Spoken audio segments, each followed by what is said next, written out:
Hey guys, tonight we are slipping softly back in time, following the gentle golden dawn over the sands of ancient Sudan, where the first caravans are stirring to life. You stand among the flickering shadows of camels and donkeys, their breath steaming faintly in the chilly morning. Silk bolts catch the sunrise, glinting in delicate pastels of rose and blue, tied carefully across rough wooden frames.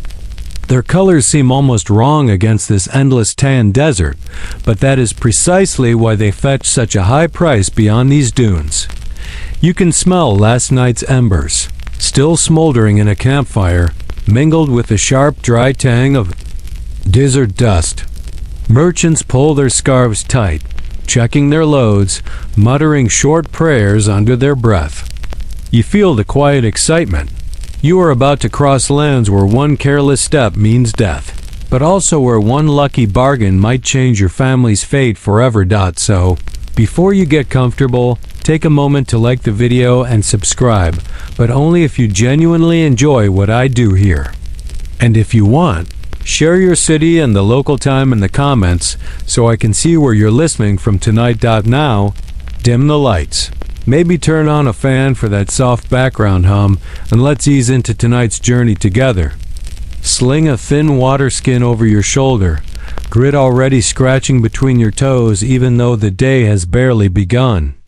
That sunrise has a coppery gleam, hinting at the blast furnace heat that will come later. But for now, the air is cool and delicious, carrying distant donkey bells, a sound as gentle as wind chimes. One merchant, let's call him Amari, catches your eye. He is tying a final knot on his camels, glancing nervously toward the west where bandits sometimes roam. You realize this is not just a journey of goods, but of trust, alliances, and frankly, a bit of gambling with the desert itself. Historians still argue whether the silk you see here was woven locally or came all the way from Chinese merchants. Through 1,000 hands, but the result is the same, a treasure to anyone who wants a taste of beauty in an otherwise harsh land. One long strip of silk could be traded for jars of honey, baskets of dates, even precious healing herbs no one could grow in the desert. You notice the camels snort and sway, blinking with sleepy, huge-lashed eyes as if they also wish they could. Stay back at camp. You follow a boy handing around chunks of dried bread dipped in sesame oil. The warm smell comforts you even as the wind cuts across your face, carrying the faint memory of rains that fell somewhere far upriver, long before you were born. The route ahead is laid out in your mind like a riddle. Across the Nile Valley, past hill forts, past water wells rumored to be cursed or blessed, through patches of shifting sands where traders vanish forever. You take one last glance back at the river, where reeds bend in a soft breeze. The Nile is life here, the first and last drink before you march straight into the salt-scraped emptiness. And there, shimmering under a slant of pale light, you see them, the other caravans. Line after line of color, jingling harnesses, copper, pots, rolls of leather, even a bright blue ceramic bowl packed in straw. Everything looks fragile, breakable, the way life itself feels in these places. You pull your scarf higher, squinting against the first sunbeams, and take your place in line behind a trader with a bandaged foot, a reminder that a camel might step on you, or you might twist your ankle on hidden stones buried in dune after dune. Just another day in the silk routes of ancient Sudan. Someone next to you jokes about how you probably won't survive this crossing, and he might be right.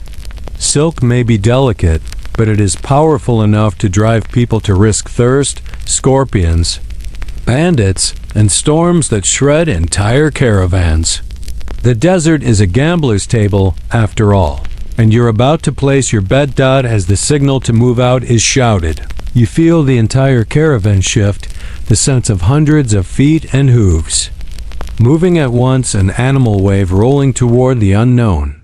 Your heartbeat matches theirs. Somewhere out there, the desert is waiting, patient, ready to swallow up anyone who forgets to respect its ancient laws. And so you go, trudging step by step as the sound of the Nile fades behind you. The city will disappear, the reeds will disappear, and soon even the sound of your own sandals on packed dirt will blend with the deeper hush of dunes. This is your new world for the next weeks, a place of wind, sun, worry, and the gleaming dream of silk. It's oddly peaceful for now, with the soft flap of camel tails and an occasional cough of one of the older merchants. You catch Amari again, humming to himself, half praying, half cursing the sand for getting in his teeth. You can relate. The desert is a place where you never quite win, only survive. As you walk, try to feel the coolness of the morning. Try to keep that memory close, because you'll need it later when the sun is angry enough to boil your water. Skin from the outside. You pass one small shrine, stones stacked carefully, a bowl left as an offering to the desert gods. Maybe it helps. Maybe it doesn't. Historians still argue whether these routes were truly silk roads or more a patchwork of little deals that accidentally built an empire of trade. All you know is that you are walking them now, with sweat already starting to form under your scarf. And the day has barely begun. The smell of donkey sweat, the creak of old leather, the soft hiss of silk shifting in its bundles.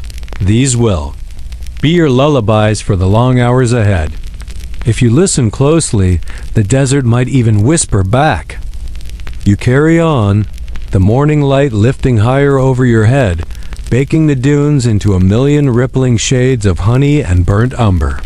As you march with the rest of the caravan, you catch sight of a low wall of mud brick ahead, half crumbled. By time, half rebuilt every few seasons. These are the desert gatekeepers, Nubian border guards who make sure no one slips through these trade arteries without paying respect, in coin or in something far more costly. Their spears lean against the wall lazily, but don't be fooled. These guards are sharp-eyed and suspicious. You feel their gaze on you, measuring whether you belong among these traders or whether you might be a thief trying to sneak a free ride on the caravan's good fortune. They wear linen tunics, faded to the color of dusty cream and wide copper. Bracelets that clang softly as they move. One guard steps forward, eyes fixed on your cargo. You watch him pick at the knots on a trader's silk bolts with an almost bored expression. He is looking for contraband, illegal items, or worse, fakes. Silk was precious, but there was always someone bold enough to pass off a cheap weave and hope no one noticed until far down the road. That, you realize, would be a death sentence here. Historians still argue whether these Nubian guards were truly part of a central authority or operated more like freelance local warlords. Whatever the case, they seem to hold the power of kings. Today, one nod can let you pass. One frown can mean a night tied up in a guard post with scorpions for company. The air is so dry you feel your skin crinkle around your knuckles. A droplet of sweat slides down your cheek, and you hope the guard doesn't notice your nervousness. It's silly, but you find yourself smoothing your robes, brushing off a thread of lint as though it might change your odds. A camel behind you lets out a gargled groan, breaking the tension. The guards chuckle, and you feel the invisible knot in your shoulders loosen a fraction. You are waved through, no fuss today, though your heart still pounds from the scrutiny. Once past the wall, you see a small knot of local villagers selling fresh dates and a bitter sour drink made from fermented tamarind. You're tempted to stop and sip, but you know the caravan won't wait for you if you linger. The desert is already calling, as if it cannot bear for you to rest too long in. Comfort.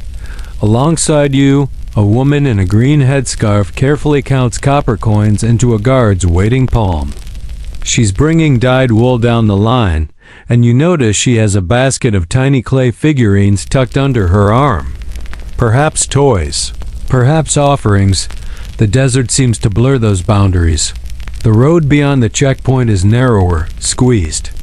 between low ridges of crumbling sandstone that look ready to collapse on an unlucky traveler.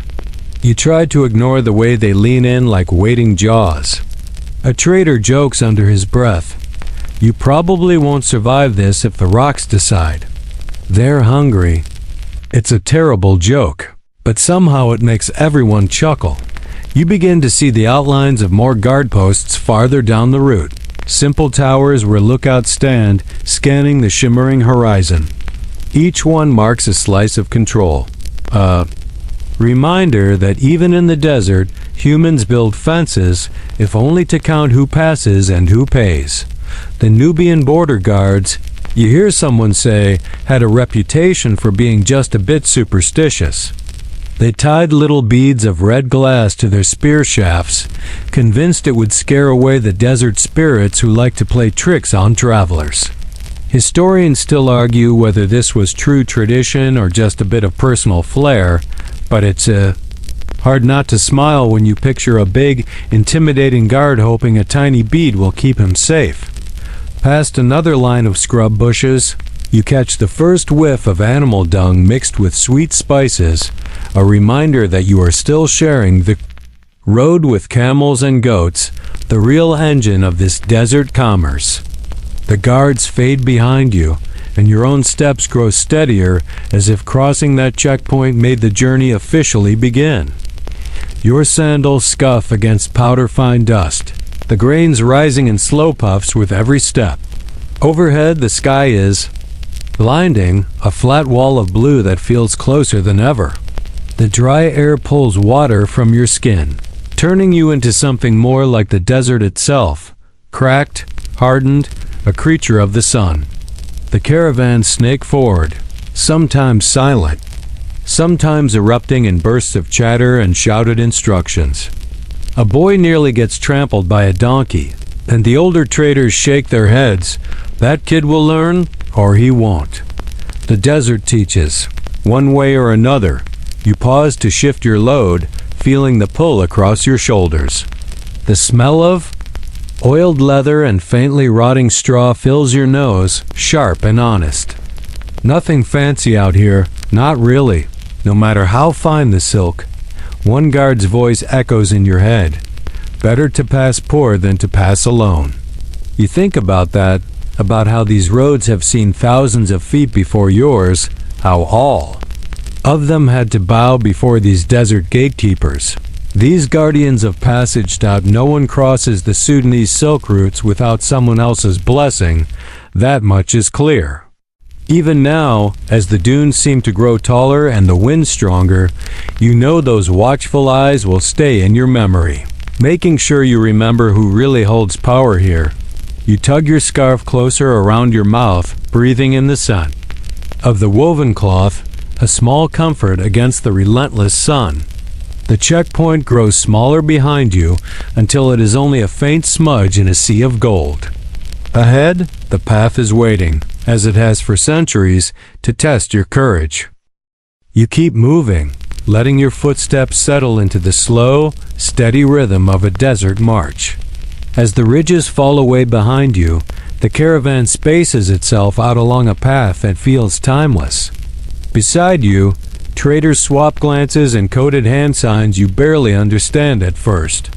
It's a kind of trade language, a secret signal system designed to keep everyone from being cheated, and to warn one another of danger without spooking customers or rivals.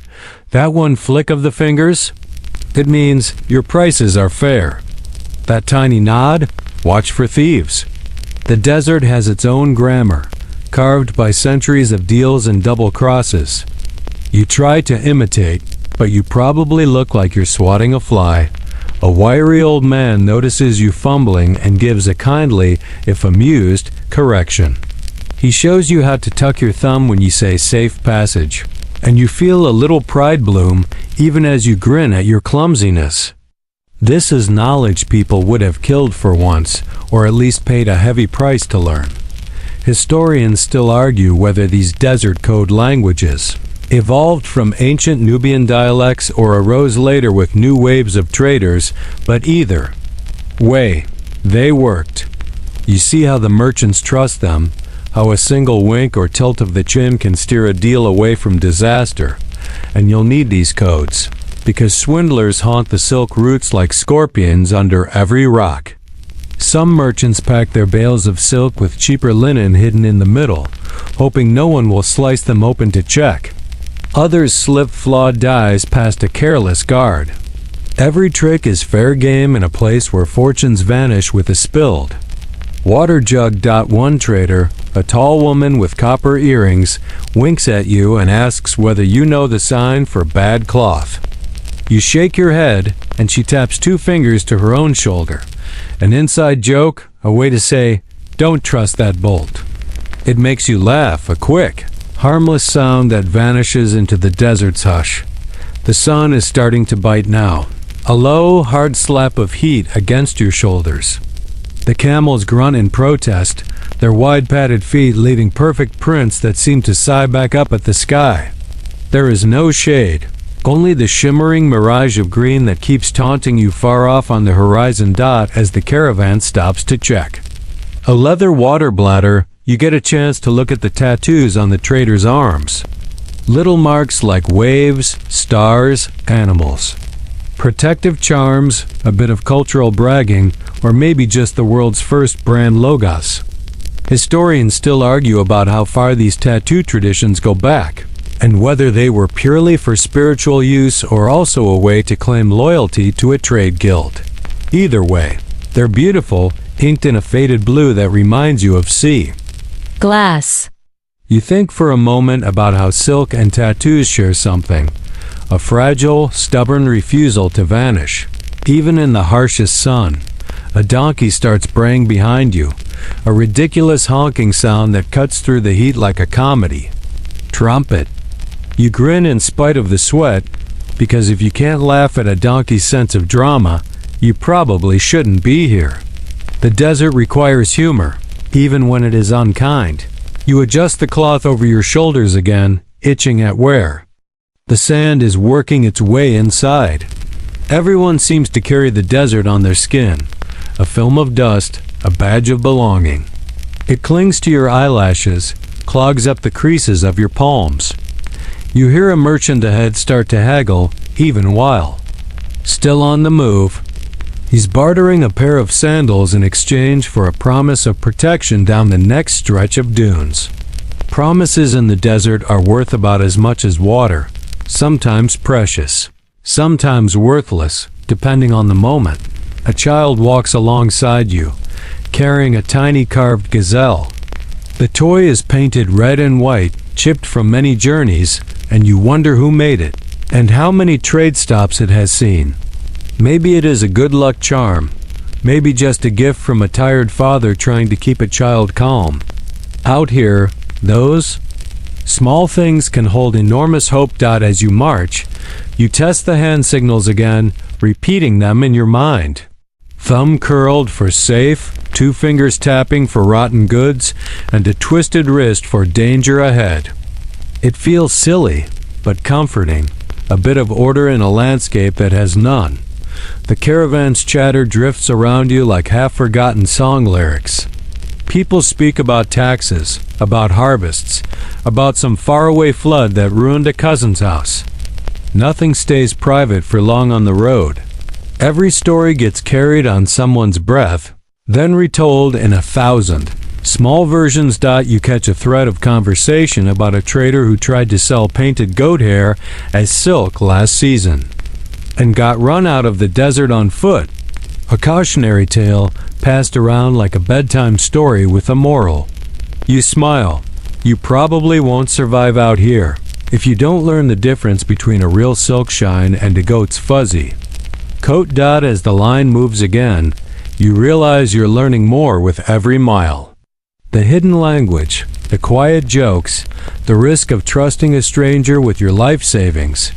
It's oddly soothing in a way. The rhythm of walking, of scanning the horizon, of trying to read people with a tilt of the chin. It settles something in your nerves like a lullaby for the cautious heart. The air is shimmering now, dancing with the heat, blurring the far cliffs. A donkey's hooves stir a little whirlwind of sand that hits your ankle, hot as a stove. And still you walk, still you carry on, your ears pricked for every small gesture, every code word that might keep you alive. One last glance behind shows the checkpoint vanishing in a dusty haze. Ahead, the trade path snakes forward as it has. For centuries, through a place where people learn to speak without words and to trade without mercy. The sun keeps rising, and with it comes the first true taste of the desert's cruelty. As the dunes begin to slope upward and the wind starts to kick, you discover why traders prepare so carefully before setting out. The sand here is not like beach sand, playful and cool. No, this is a biting, shifting powder that can blind you and swallow your footprints in seconds. Every step feels like a battle. Your sandals slide sideways, digging deep as you try to climb each ridge. Grains pour down like tiny burning embers, working into your clothes, your hair, even between your teeth. You probably won't survive this, you think with a half-laugh, if you don't learn to drink little sips of water instead of gulping. Historians still argue whether this eastern Sudanese desert was truly the harshest part of the ancient silk routes or whether the northern passes were worse. Either way, it is brutal. A trader next to you is already coughing, and you see his lips are cracked, bleeding at the edges. You hand him a cloth to cover his mouth. One small kindness in a place that has no pity. The air wavers like hot glass, and you catch yourself imagining water just beyond the next hill.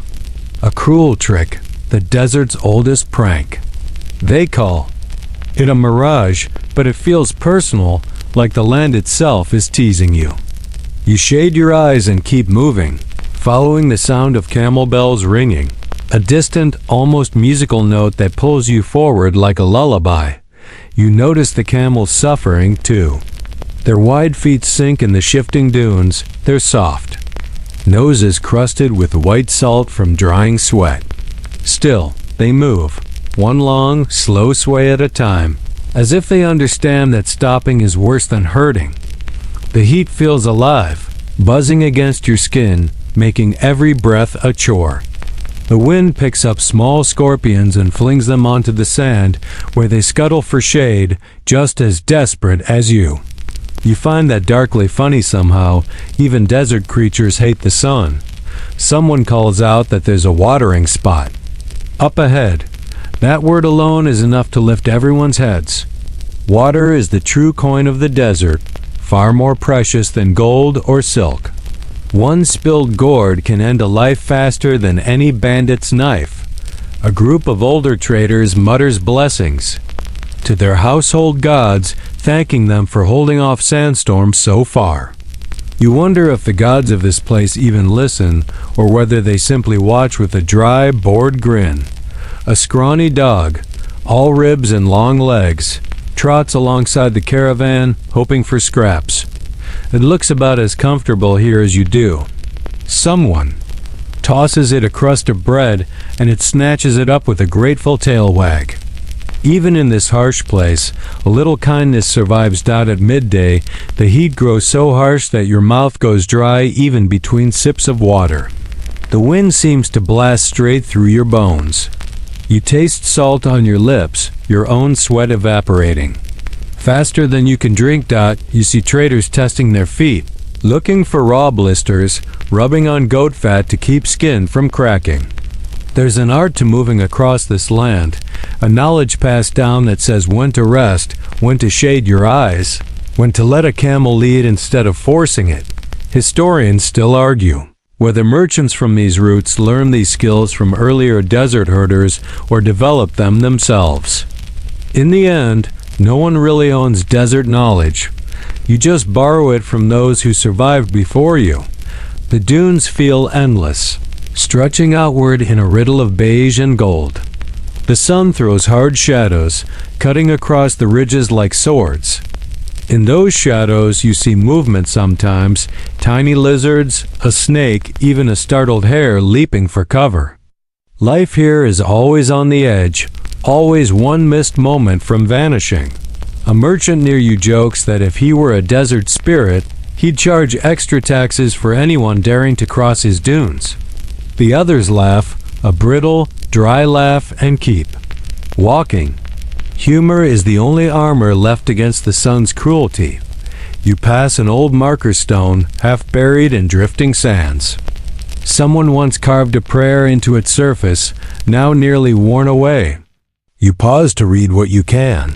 Something about safe passage and gentle rains. It makes you sigh, a quiet wish that maybe the rains will come for you too.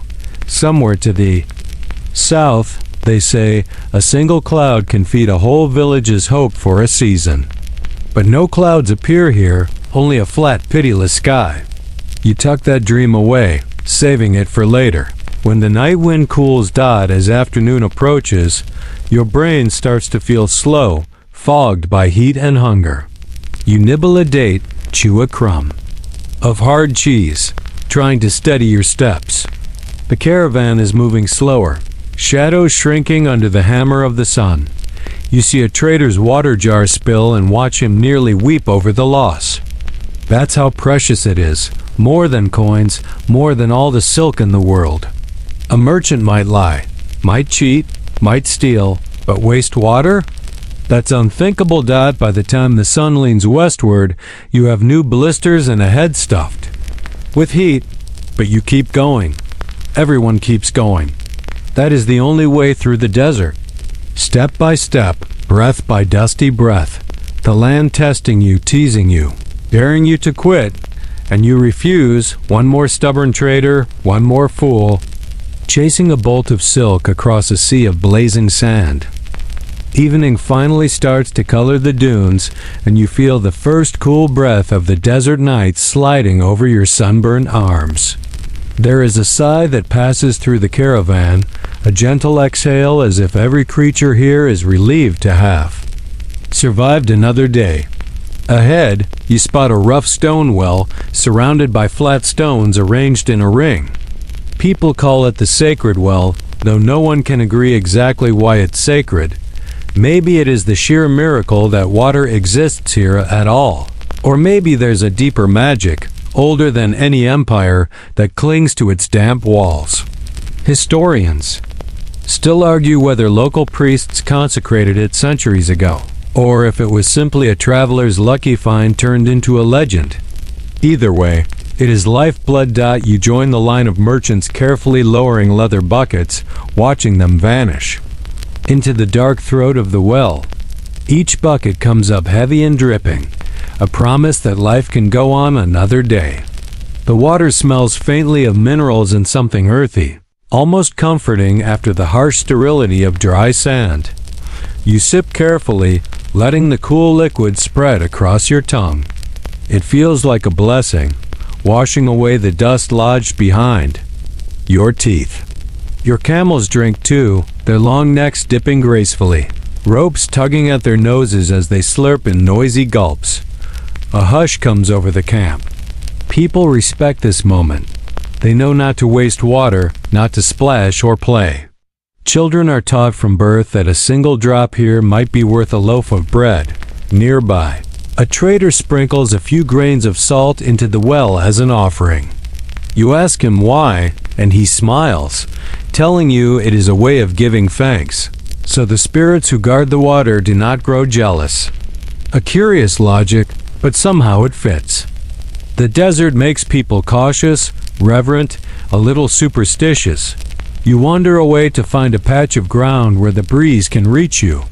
There, a group of traders has gathered to talk about routes, about distant markets, about how many jars of honey they can barter for a single silk bolt. The night air makes them a little more generous with stories. One man, missing 2 fingers, explains how he lost them after drinking from a poison pool on another desert trail. It is a grim tale, yet told with the shrug of someone who knows things could have gone worse. He might have lost his life instead of just 2 fingers. You hear a joke float through the firelight about a camel so smart it once led a lost caravan back to its original well, saving 20 lives. Whether true or not, it's a good story, and That is enough. Historians still argue whether these stories were preserved as oral maps, practical lessons disguised as legends, or simply gossip retold for entertainment. Either way, you remember them. The desert is too dangerous to throw away any scrap of knowledge. As darkness spreads, you see a few tiny lanterns lit with animal fat, their flames blue and steady in the breeze. They cast dancing shapes against the rocks, turning every trader's face into something half mythical. You feel that hush again, as if everyone, for a moment, shares a single heartbeat. The sacred well seems to glow under the stars, a dark eye of life peering back at the night sky. You sense the depth of its history as though its stones remember every trader who ever leaned in to drink. You wonder how many prayers, how many whispered fears have sunk into its water over the centuries. You taste the water again, letting it calm the burn in your throat. Beside you, the camels sink to their knees with that deep, sighing grunt only camels make, a tired music of the desert. Someone nearby slices a few dried figs, sharing them with a cluster of children who follow the caravan, wide-eyed and eager. You are handed a piece, and the sweetness on your tongue almost makes you tear up. It tastes of sun and time, a small kindness wrapped in sugar. Sleepiness starts to roll over you, the cool air and soft darkness combining to pull you down like a blanket. But you keep your ears open, listening for the creak of ropes, the calls of traders counting supplies, the comforting bubble of camels breathing. The sacred well gurgles softly in the night, a lullaby all its own. You can't help but think of it as a beating heart in the middle of this vast emptiness, steady and patient. Historians still argue whether desert wells were really watched over by local priesthoods or simply community elders who got to decide who drank and who waited. Standing here, you can see how easily those rules might turn into near-sacred ritual. Your eyes trace the swirl of stars reflected in the well's surface, dizzy and endless. You feel impossibly small and impossibly lucky to stand here. One more traveler granted permission to keep moving. And when you finally lie down, a breeze fluttering over your face, you think you might even hear the water singing, telling you that tomorrow there will be another dawn, another caravan, another chance to cross these sands alive. Morning returns with a bite of cold, catching you off guard after the warm embrace of night. You sit up, wrapping your scarf tighter as a pale pink glow creeps across the dunes. Someone is already tending a smoky cooking fire, turning a stick of roasting meat that smells like pepper and dried herbs. It is a humble breakfast, but in the desert, even charred goat tastes divine. Today you will follow the scent of spices, a current on the wind that seems to lead you like a thread through the vast plain. Cinnamon, pepper, gum arabic. These treasures ride on the same camel trains as silk, tucked in leather pouches or clay jars tied to the animal's flanks. You catch a faint whiff of clove as you pass a line of traders repacking their cargo. Historians still argue whether the spice trade on these Sudanese routes was a side hustle to silk or a parallel economy equally as powerful. Either way, the money was good. Spices traveled far beyond their homeland, sprinkled onto the tables of nobles from Alexandria to far-off Rome. You take another bite of scorched bread, tasting a hint of cardamom on your tongue from the cook's careless hands. It is oddly soothing, this everyday luxury, like a reminder that no matter how hard life gets, people will always look for flavor. As you begin moving, the air changes. It grows sharper, prickling with the energy of trade. You see men and women, heads bent together, sniffing at jars of dried peppers, chewing a single clove to test its potency, dipping fingers into sticky lumps of frankincense to see how pure it burns. It is a dance, a gentle duel of merchant minds where every sense is called upon to judge quality. You try to join in, mimicking their squint, their cautious tasting, but you still flinch at the bitterness of raw spice. A laughing old woman pats your shoulder, shaking her head with a grin. You have a long way to go before you could ever pass. For a spice broker, the path grows busy, the caravan bunching up as traders slow to exchange news and rumors. You hear talk of price changes in the north, of new taxes along the river, of a rare purple dye that might fetch a fortune if it arrives. Without spoiling, it is both thrilling and exhausting to keep track. You overhear one man bragging that he has peppercorns that once sat in the storehouses of a pharaoh, traded and retraded for generations. Whether it's true or not, you can't help but marvel at how these tiny black seeds have crossed so many hands, carrying wealth and wonder across deserts and rivers alike. Historians still argue if these pepper tailies were only salesmen's tricks, but there is a grain of truth hidden among them. Pepper was worth more than gold in some ports. Its sting in the mouth a sign of prosperity and power. The day grows warmer, but you hardly notice. Your senses are overloaded. One moment you catch mint, the next dried ginger, then a harsh chemical tang of something like turmeric. It's a strange perfume that wraps around the whole caravan, a traveling market of dreams. The camels plod on, their load shifting, glass jars clinking with every sway. Sometimes you hear a faint shatter, followed by a colorful curse.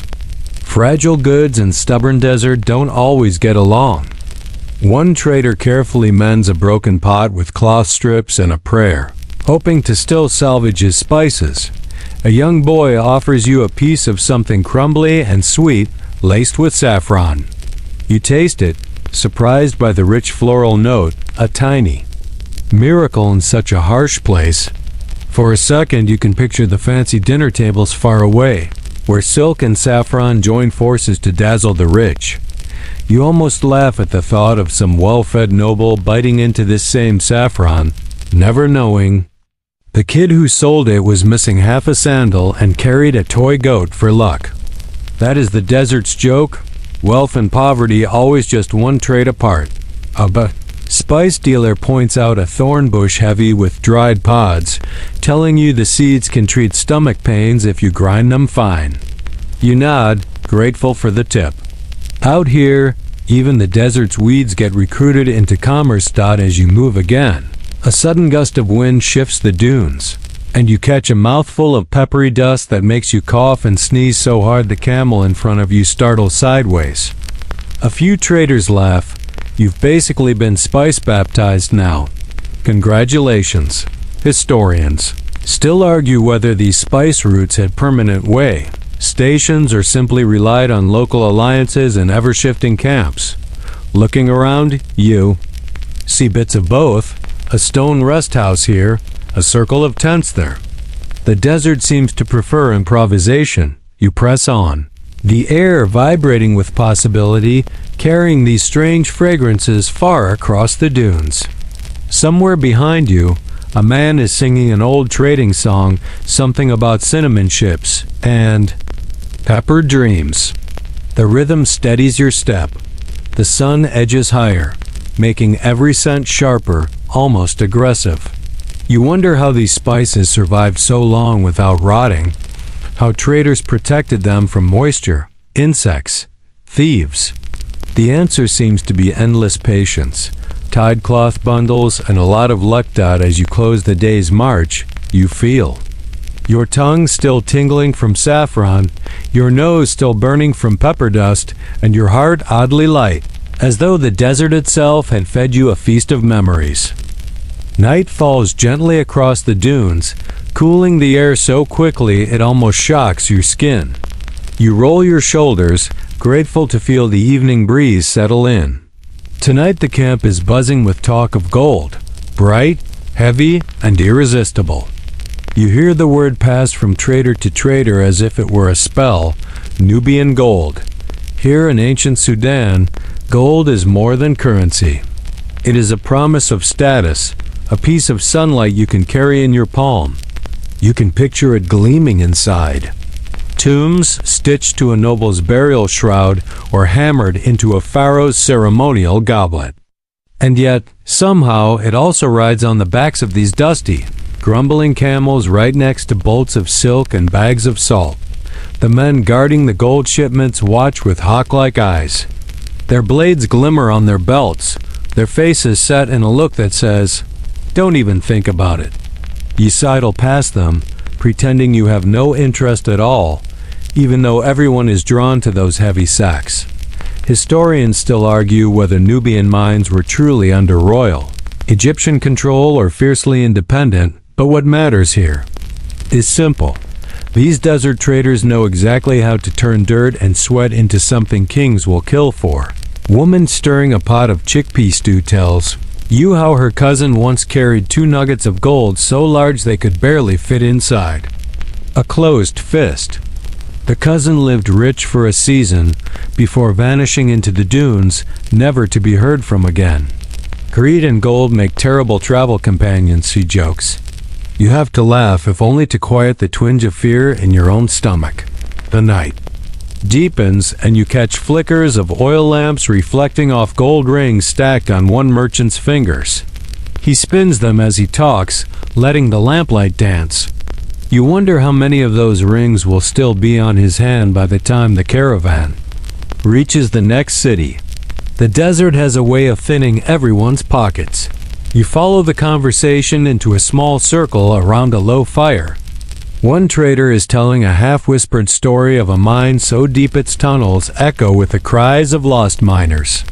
Some say it's haunted by the ghosts of men who refuse to share their gold. Superstition, maybe, but the desert makes you believe. In shadows. Your dinner is a bowl of millet, simple and bland, but your imagination flavors it with gold, just for fun. You picture yourself biting into a golden biscuit, absurdly rich. You probably wouldn't survive that, you think, because someone would rob you before the second bite. Historians still argue whether the gold that moved through these routes was refined at the mines or melted down in trading posts like this one, but you can see how even the raw nuggets are handled with reverence. A merchant holds one to the firelight, watching its glow as if he could see the entire future inside. Beyond the fire, you glimpse a child playing with a lump of river clay, shaping it into a pretend nugget, dreaming. Gold teaches early out here. No one forgets what it is or what it costs. The night wind sighs, stirring the tiny bells on camel harnesses. They chime so softly that you almost mistake them for insects. Sleep is creeping up on you, but gold stories keep your mind awake, shining brighter than the stars above. You turn onto your mat, pulling a ragged blanket over your shoulders, thinking of the pharaohs who once demanded endless tribute from these same deserts. How many traders had to pass their gold north so that a royal tomb could glitter? And how many lost their lives trying? A merchant near you rolls over, still muttering about prices and weights. Gold makes everyone talk, even in their dreams. The promise of wealth is a kind of fever, one you can feel in your bones the closer you get to a dot as your eyes close. You imagine all those coins, nuggets, and flakes slipping through countless hands. You wonder if any of it will ever truly belong to anyone. Maybe gold is just a long traveler, never staying put, always moving from one desire to the next. Sleep pulls at you again, but a final image lingers. A tiny golden ring hidden in a trader's pouch, carried carefully across the dunes. Its shine a stubborn hope that somewhere, someone will pay enough to make the journey worthwhile. You wake before sunrise, drawn out of sleep by the grumbling, bubbling sounds of camels shifting and stretching. They stand like awkward towers in the dim blue dawn, noses twitching as the day begins to stir. Someone nearby tightens a rope then. Another starts humming a simple traveling tune that sounds older than the dunes themselves. Today, you will travel with ivory, a trade both legendary and deeply controversial even in ancient times. Elephant tusks, enormous and curved like the desert moon, are lashed to the strongest camels. Each one carries a silent, tragic weight, A story that began far to the south where forests still clung to rivers and elephant herds roamed. Historians still argue whether these ivory shipments were mostly trophies for Egyptian palaces or prized for tool making, but everyone agrees this cargo is dangerous. Ivory meant profit beyond measure, but it also drew the sharpest knives, the greediest bandits, and the worst luck. You fall in step with one of the ivory handlers, a quiet man with a deeply lined face. He tells you how they pad the tusks with wool to stop them from rattling on the camel's ribs. He also warns you gently that people will kill for ivory faster than for silk or gold. Its pale gleam is like a beacon to thieves. You shiver a bit, even though the dawn air is still cool. The ivory seems to glow faintly in the half-light, as if the ghosts of elephants were following their lost tusks, mourning. The handler crosses, himself in a half-forgotten desert gesture, just in case. Soon the caravan begins to move, long shadows stretching ahead of you across ground still hard from night chill. You see a boy counting the tusks again and again, as if afraid they might vanish between steps. That seems possible in this strange place where nothing ever feels safe. As the sun strengthens, you watch a group of men with short swords circle the caravan. Hired guards, probably, or would-be thieves pretending to be guards. In the desert, it's often the same. You note their eyes flick toward the ivory, unable to look away.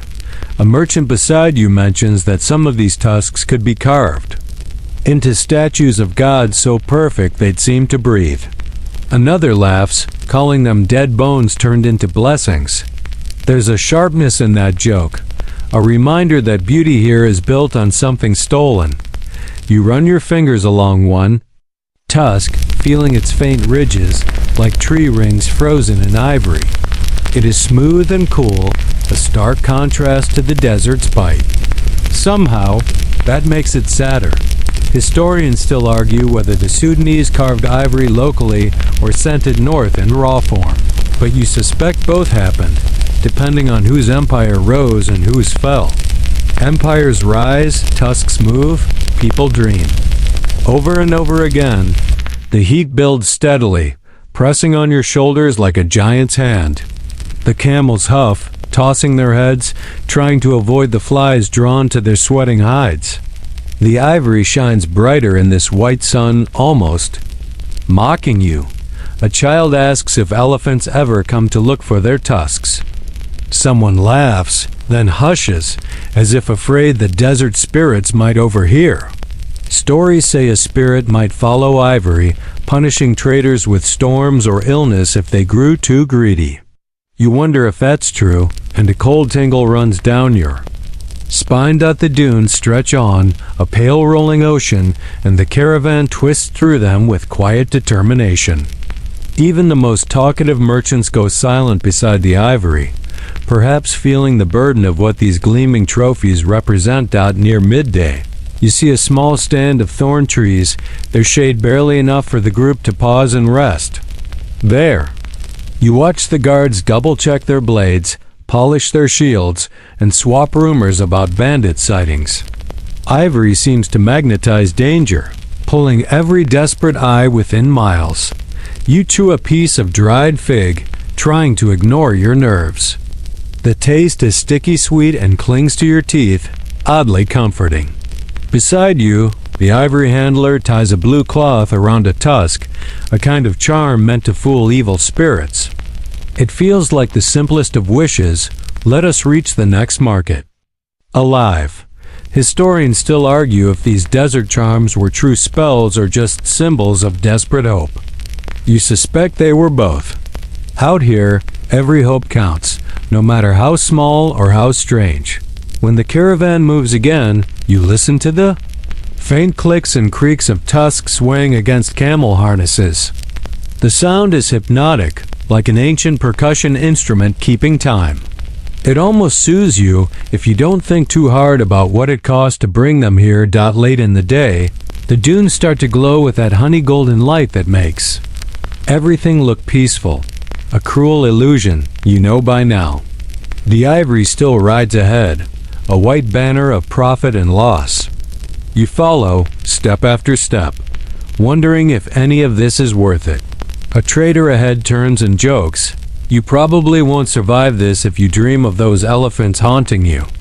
And everyone laughs, though a little too quickly. The desert makes you superstitious, even when you pretend otherwise. And as you walk into the deepening evening, you can't help but look over your shoulder once or twice, half expecting a gray giant to appear on the ridge, trunk raised, searching for what was taken. Morning sneaks in with a kind of gentle cruelty, a breeze that cuts through your blankets and makes your bones ache before you even stand. You rise, stiff and bleary, to the low rhythmic growl of camels waking, their handlers already up, check knots and saddle straps ready for another long day. Today, the caravan feels different. There is tension in the air, like the desert itself is holding its breath. Ahead lies the stretch of land run by the camel bosses, the caravan captains who rule with a mix of hard fists and precise schedules. These men, and a few women too, you notice, are the secret backbone of the silk routes. They keep everything moving, feeding, drinking, trading, guarding. Without them, nothing would cross these sands except the wind. The lead camel boss shouts instructions, voice echoing across the dunes. You shuffle forward, trying to understand the system. Every camel has a name, an assigned position, a known temperament. The bosses track all of it from memory, a kind of living spreadsheet burned into their heads. Historians still argue whether these bosses inherited their power through family guilds or seized it by sheer will.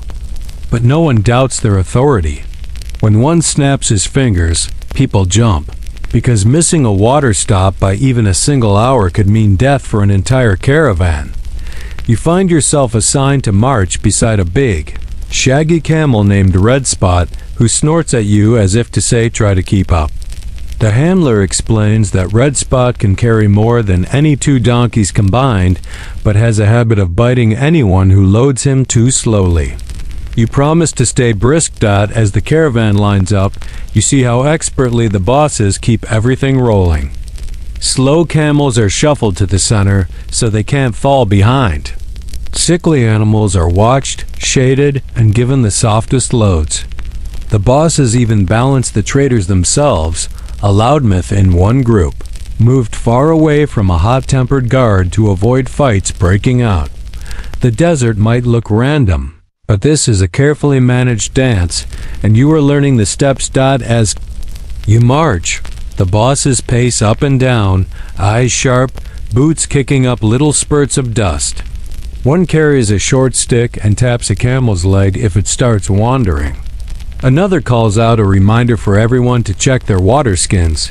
You do too, giving yours a gentle squeeze. Still heavy, thank the gods.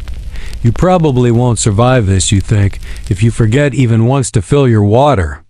Out here, a single mistake is enough to bury you. Overhead, hawks circle, waiting for anything left behind. It's a cold reminder of how close to the edge these caravans live. You glance at the bosses and wonder how they stay calm, how they sleep at night, knowing dozens of lives hang on their plans. A trader near. You jokes that the bosses must be blessed by every desert spirit there is. Maybe so, or maybe they just refuse to let fear slow them down. You catch sight of one camel boss performing a quick prayer, touching his forehead, then the camel's head, then kissing the dusty air.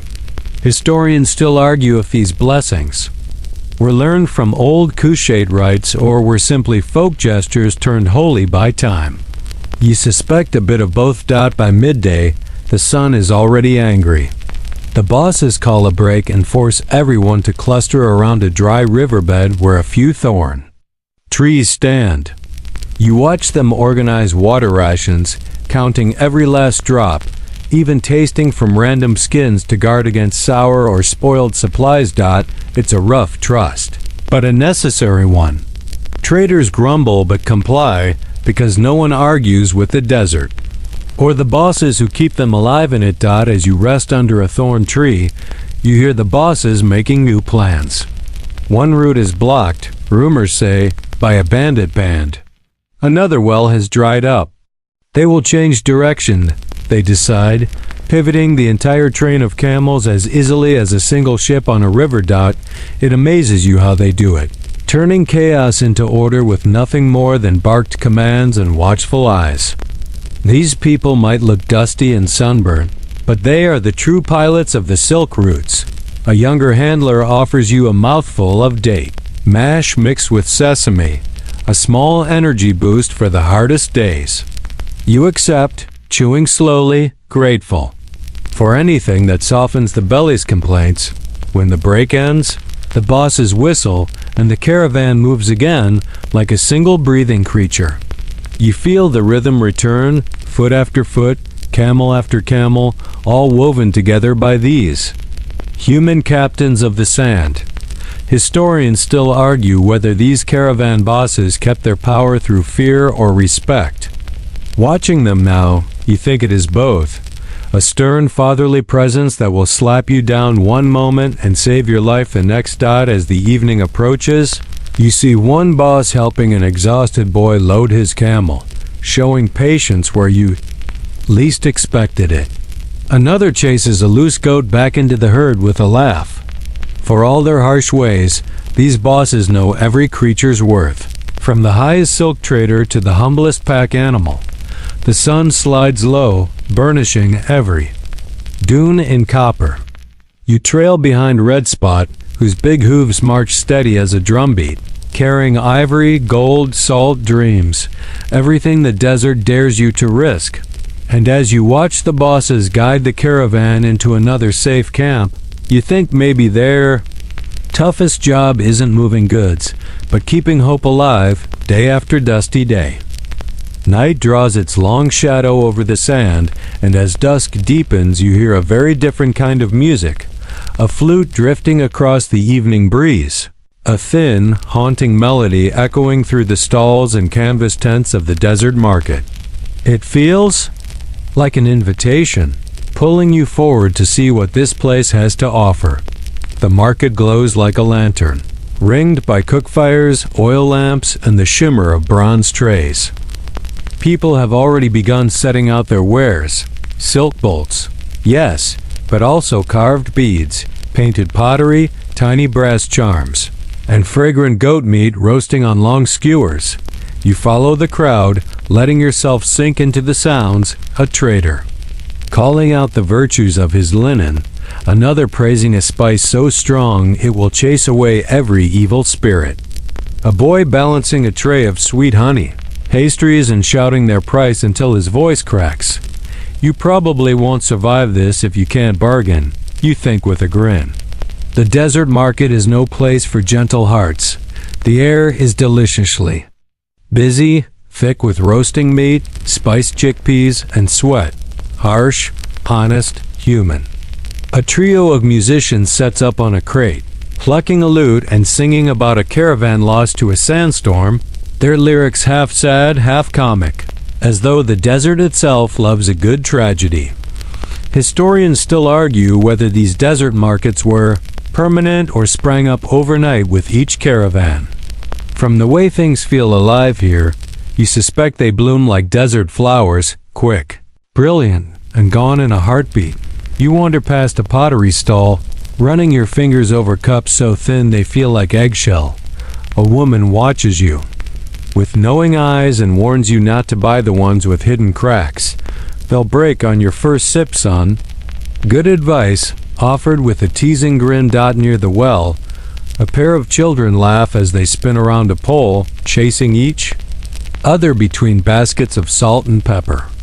Their games remind you that even here, life insists on joy, no matter how rough the journey. The evening darkens fully, and the cooking fires flare brighter. Someone hands you a slice of roasted goat wrapped in flatbread, juices dripping down your fingers, a taste so rich you close your eyes. That might be the best thing you've eaten in days, and you make a quiet vow to come back to this stall if you ever return to this route. Nearby, A group of traders is loudly debating who has the best pepper this year, one waving a clove-stuffed pouch as proof, another practically swearing an oath on his grandmother's grave. You laugh softly. There is something so normal, so wonderfully ordinary about their argument, even in this extraordinary place. A few stalls sell little copper charms shaped like eyes, meant to guard against curses. One merchant insists hers are made from a special desert metal that never rusts, blessed by 3 priests, she says with a straight face. Historians still argue if these charms had any real ritual blessing or were simply clever marketing. But you think the truth doesn't really matter. Belief alone is a powerful shield. You pass through clusters of gossip. Someone saw a trader lose his entire load of saffron to a sudden rainstorm. Someone else claims a monkey stole a sack of salt and vanished into the hills. The stories swirl around like smoke, impossible to separate truth from rumor, but all of them keep the market humming. Farther on, you catch sight of a copper pot bubbling with lentils, spiced so heavily the scent alone could make you weep. Boy waves you over with a huge grin, offering a sample. You take a bite, and it nearly burns your tongue, so hot it wakes you up from head to toe. He laughs, pointing to your watering eyes. You like it, yes? He asks proudly. You do, even through the heat. There is something cleansing about it, burning away the desert's dust and weariness. As the night deepens, music rises again, a drum beating a calm, slow rhythm that seems to settle everyone's heartbeat. The stars appear sharp and bright, countless pinpricks of silver in a perfect black sky. Traders spread out their sleeping mats near their goods, keeping watch even while they doze. A few guards pace in slow circles, blades glinting, the same protectors you saw days ago on the road. No one takes chances in the desert, not even inside the market. You lie down near a pile of folded silk, breathing in its faint perfume of dye and dust. There is comfort in knowing so many strangers are sharing the same night, the same worries, the same small hopes. As you drift toward sleep, you can still hear the market pulsing around you. A living, breathing heart of trade, laughter, food, and fierce bargaining right in the middle of the harshest desert. And just before your eyes close, you think you catch one more scent. Carried by the night air, sweet honey cakes, still warm, waiting to feed the next wave of travelers when tomorrow. Comies. Morning starts gently, with the hush of dawn stretching across the market square. But soon you catch sight of something far more interesting than bolts of silk or spices, women moving among the traders, heads high, sleeves rolled, hands busy. You realize quickly these are not merely customers. They are essential, woven into the beating heart of trade just as much as any camel driver. You watch one woman balancing a basket of bright beads on her head while bargaining for a length of blue cloth. Another tall, broad-shouldered merchant is shouting her price for sesame oil, scolding a much younger man for trying to cheat her on the scales. A third woman, dressed in a soft green scarf, is folding bolts of cloth with the speed of someone who has done this every day of her life. Historians still argue whether women on these Sudanese trade routes acted independently or under male supervision. But standing here, you see how naturally they command respect. Nobody dares shortchange them twice. As you follow through the market, you hear scraps of conversation. One woman joking about selling marriage-quality pottery, another listing how many children she's fed thanks to weaving and dyeing. Their voices are rich with pride and quick wit, and you can sense that a single word from them could shift a trader's fortunes in a heartbeat. Little girl is learning by watching, barely up to your waist, yet copying her mother's hard. Clear tone, her hand gestures. One day, she'll be leading her own caravan, you realize, and probably scolding grown men twice her size. You pass a group of women working at a loom under a reed awning. Their hands move so fast you can hardly follow the pattern, transforming raw silk into cloth bright enough to shame any sunrise. You run your fingers across the finished bolts as they cool in the breeze, amazed by the softness. One of the weavers laughs and teases you. That will cost extra if you keep touching. You grin, stepping back, but not before sneaking another. Feel of the silk dot, you see a woman counting out brass weights, checking every measure of salt with a hawk's eye. She flicks her abacus beads back and forth with an elegance that makes you wonder how many trades she's closed in her lifetime. Nearby, a group of men are trying to haggle, but you notice their eyes keep drifting to where the women stand, calculating, commanding. The true power of this desert might just rest in those calm, sharp glances. Historians still argue whether desert economies valued women differently than river civilizations. But you think the evidence is right here. Women are respected, feared, and trusted with fortune's everyday dot. As the sun climbs higher, you see more of their hidden world. A young woman hands out small bits of gum arabic to children, teaching them how to chew it to keep thirst away. Another pours cool water into a cracked jar, then ties a reed mat over the mouth to keep the dust out. It's these small skills that let families survive the desert's harshest days. A group of teenage girls passes you carrying baskets of bread to sell. They share a joke, giggling as they step carefully through the crowd. You catch one phrase about trading husbands if they don't work hard enough, and smile. The desert, it seems, belongs to them as much as to any merchant prince. The midday heat grows sharper, and you slip into a bit of shade by the loom again. A pair of older women is there, one mending a torn sandal, the other rubbing a copper bracelet, with a cloth until it gleams. They glance up, acknowledging you with a nod, and you feel strangely honored. Someone nearby tells you how one of these women once negotiated peace between two warring caravans just by refusing to sell them water, until they shook hands.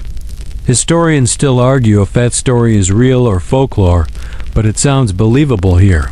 Where water is worth more than any crown dot. As afternoon deepens, you see these same women closing their deals, folding cloth with lightning speed, retying their headscarves, even finding time to feed their children bits of goat meat from their own hands. You probably won't survive this. You think, if you underestimate them. The evening begins to fall, and the market quiets as women help pack up the day's goods.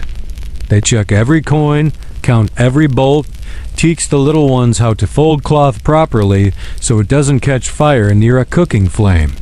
It is a lesson in patience, in control, in determination. As the last light fades, one older woman crosses the square carrying a lamp high above her head, leading children back to their tents. She glows in the lamplight like a tiny lighthouse guiding ships home. You feel a deep respect settle into your bones. Without these women, the weavers, the negotiators, the teachers, the protectors, the silk roots would crumble like dried clay.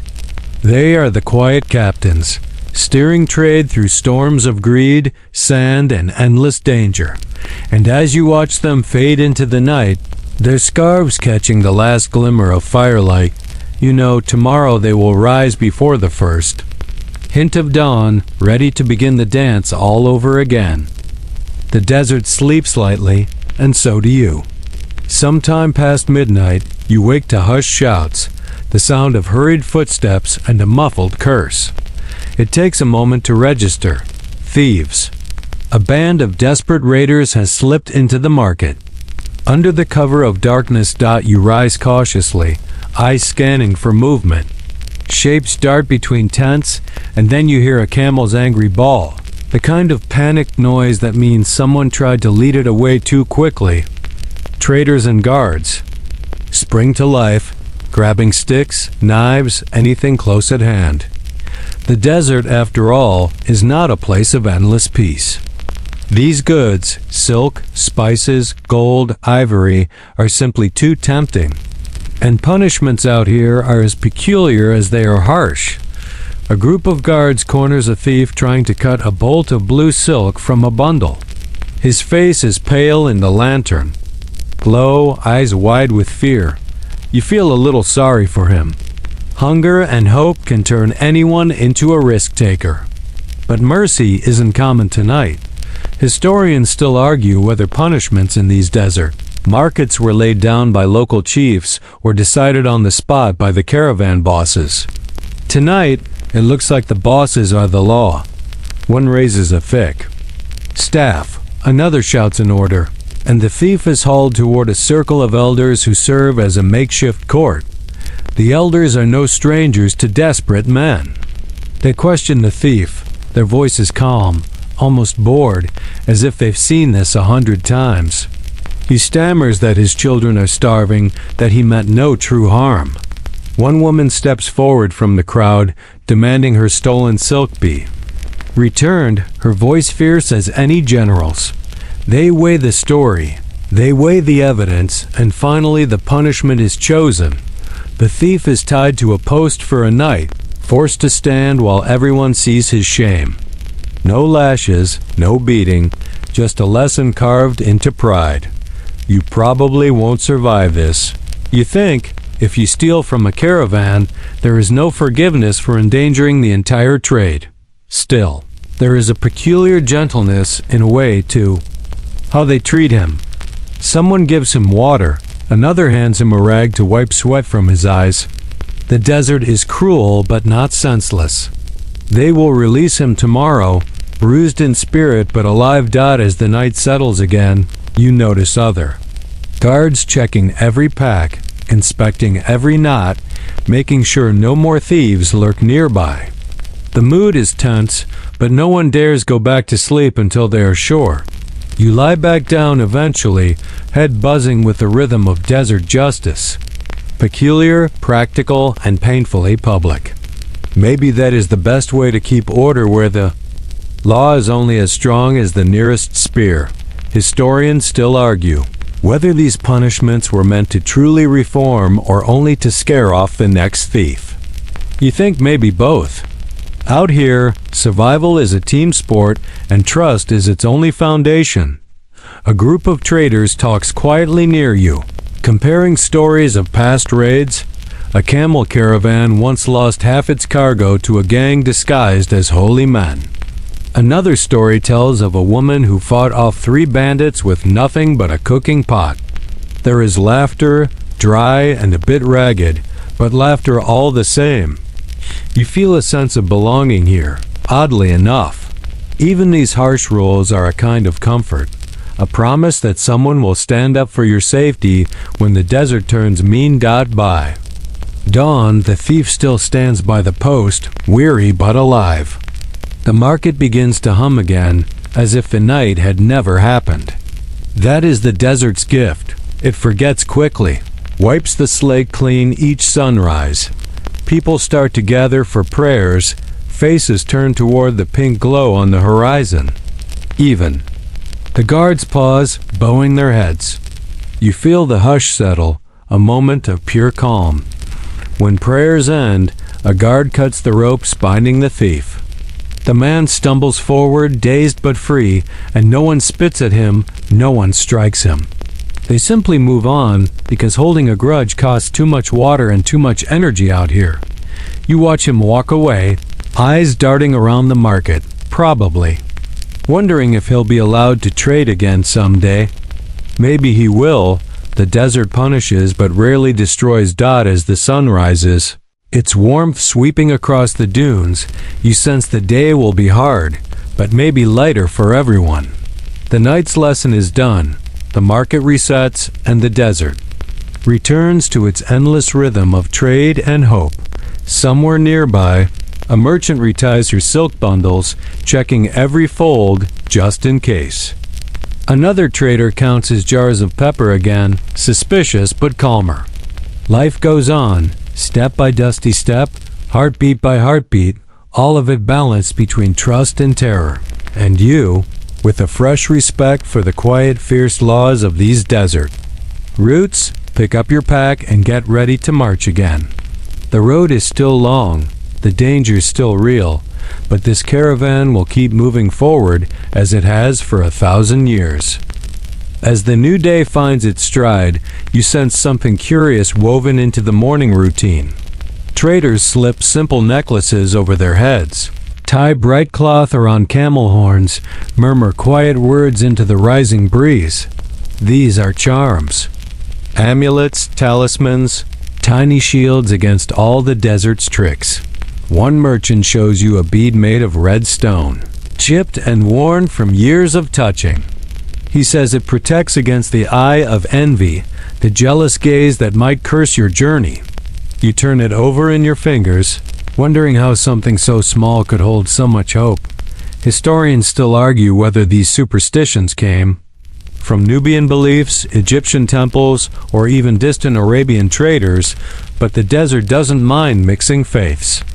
Out here, you use whatever magic you can get.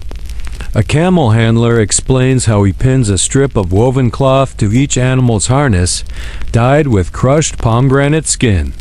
Supposedly, spirits hate the color. He shrugs, laughing, but won't dare. Leave it off. Why tempt fate? You see charms shaped like crescent moons, cowrie shells strung on leather, even tiny copper daggers. A woman sells lumps of fragrant resin to burn for smoke that chases away night spirits. Every buyer listens to her instructions with reverence, as though she holds the secret to crossing this harsh land alive. You probably won't survive this. You think, if you ignore these desert stories, the desert loves to test the proud. Later. In the day, you pass a group of children helping their mothers pack up food jars. One child tugs at a tiny copper lizard tied to a rope, asking if it really scares away scorpions. His mother says yes, her voice calm and certain. You suspect the copper lizard is about as magical as a pebble, but you smile all the same. Out here, belief is half the battle. The sun climbs high, pressing down until you almost miss the night's chill. Your skin is gritty with sweat and dust, and you wish you had a charm to keep the sun off your shoulders. Even the desert feels more alive, almost watchful, as if it respects those who wear their faith openly. One older trader shows you a scar on his arm, a pale loop where a snake bit him years ago. He insists his charm, a circle of twisted reeds, saved him from dying. Historians still argue whether these desert charms truly worked or just calmed the mind, but the outcome is the same. The man lived, and his belief lived with him. At a break, someone burns a pinch of dried herbs, letting the smoke drift toward the camels. The smell is earthy, with a tang of sage and something musky you can't place. The wind carries it, and for a moment you almost believe it could ward off every trouble waiting in the dunes. You catch bits of conversation about other superstitions too. One merchant refuses to trade on the first day of a waxing moon, convinced it sours every deal. Another insists on stepping over a strip of dyed cloth before he bargains. To trip up the tongue of any liar. It all sounds so odd, but there's a hidden wisdom buried in it. Protect what you can, prepare for what you cannot, and give your mind a thread of control in a world ruled by chance. You probably won't survive this. You remind yourself, if you let fear eat you alive. Better to carry a charm, whisper a prayer, and believe the desert might let you pass. As the caravan sets off again, you see a swirl of blue cloth flapping from a camel's harness, a flash of cowrie shells on a trader's wrist, and dozens of quiet gestures. Fingers tapping a necklace, a quick touch to a forehead, a tiny bow toward the sun. The desert watches, you think, and maybe these charms are a way to show it respect. A signal to the winds, the scorpions, the ghosts of travelers lost. I know your power, and I honor it. Even you can't help but tie a little knot in your own scarf, just in case. It's silly, but it feels right. By late afternoon, you pass a small shrine built from stacked stones, a battered copper dish resting at its base. Someone has left a piece of bread there, an offering for protection. You leave a crumb yourself, a quiet thank you to the land. The wind picks up as the sun dips low, lifting the scent of burned herbs and sweat and hopes that refuse to die. The caravan is tired but steady, a living procession of faith, trade, and stubborn dreams. As night folds itself across the dunes once more, you rest easier with your new charm tucked inside your robe, a small shield against all that might come. By first light, the camp is alive with energy, but not the hurried chaos of a market. Today, it's the slow, purposeful work of packing something far more precious than silk or spice: salt. Thick blocks of it, cut from desert flats where old seas once dried away, stacked like ivory bricks beside the camels. You squat near a trader who is checking each block, tapping gently with a thin metal rod. The ring of the tap tells him if the salt is pure or if it hides a rotten crumb of rock inside. Salt was wealth here, wealth you could taste, trade, even store through 1,000 hot days. Historians still argue whether these salt caravans predated the silk trade itself or merged with it as traffic grew along the route. Either way, salt was its own empire, keeping people alive and kingdoms rich. You lift a piece, startled at its weight. Smooth, hard, and faintly glistening, it feels oddly alive in your hands. This is the taste of survival, after all. Every tongue needs it, every blood needs it, and in the desert, it could be worth more than a gold ring. You watch as each block is wrapped in woven matting, marked with the symbol of ownership. Arguments break out over faded marks, a reminder that ownership is a fragile promise in these endless sands. One trader pulls you aside to share a secret. Some desert thieves would shave bits off salt blocks and sell them in tiny pinches, slowly, hollowing the block while no one noticed. A camel might carry what looked like a rich cargo, only for it to crumble in the buyer's hands. You probably won't survive this, you think, if you trust too easily. As the sun climbs, you help hoist the salt onto a camel's wide back. The beast grunts, shifting under the weight, but settles soon enough. Its broad feet, made for soft dunes, hardly slip even under such a heavy burden. Nearby, a woman smooths a layer of wax over a block to keep it from crumbling in transit. Another ties string around the corners to brace it. Salt is strong but delicate, and that balance is part of its mystery. Historians still argue whether the salt trade was governed by local councils or left to free-for-all bartering. Watching these people, you see order in their chaos, a chorus of shouted waits, measured payments, and nervous laughter. You wander toward a small table where a group of older merchants sip warm water and talk about desert stories. One recalls a caravan that lost all its salt in a freak sandstorm. Another describes a group of monks who paid for safe passage entirely in salt. These tales swirl through the air like desert birds, half fact, half legend. A young boy nearby tests a chunk with the tip of his tongue, eyes wide at the rush of flavor. His father scolds him gently. Salt is for selling, not for snacks, but you can see the pride in the father's face. They know this block might buy them cloth, tools, maybe even a new donkey if luck holds. You stand still for a moment, letting the dry wind lift the scent of salt toward you. It smells almost clean, like something ancient and true, a whisper of oceans that vanished long before your time. A merchant explains how blocks are sometimes cut so evenly they could double as bricks for building, if times turned desperate enough. Salt houses, he laughs. Imagine living in a house that could melt away if a flood ever came. You chuckle too, though floods feel like a dream in this desert. You probably won't survive this. You remind yourself, if you forget how fickle. Nature can be by mid-afternoon, the camels are ready, towering under their pale, precious burdens. The bosses do a final check, hands brushing each block to make sure nothing will slip loose on the road. You sense a hush in the caravan, a shared respect for what they carry today. As the march begins, The salt makes its own soft music, a faint crunch and squeak from the shifting bundles. The desert seems to watch, acknowledging the trade as old. As the dunes themselves, the path today winds through flat, sun-bleached ground where you can almost taste the past. This used to be sea, they say, countless ages ago. You imagine fish swimming where now only wind wanders. The air stays dry, a thin rasp against your throat, but you trust the salt somehow.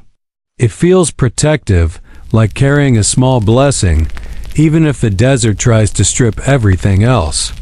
Away as dusk falls, the caravan stops at a low hollow ringed by stones, a safe place to rest.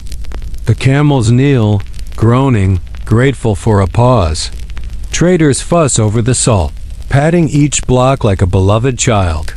You help light a small fire and find a place to sit, muscles aching.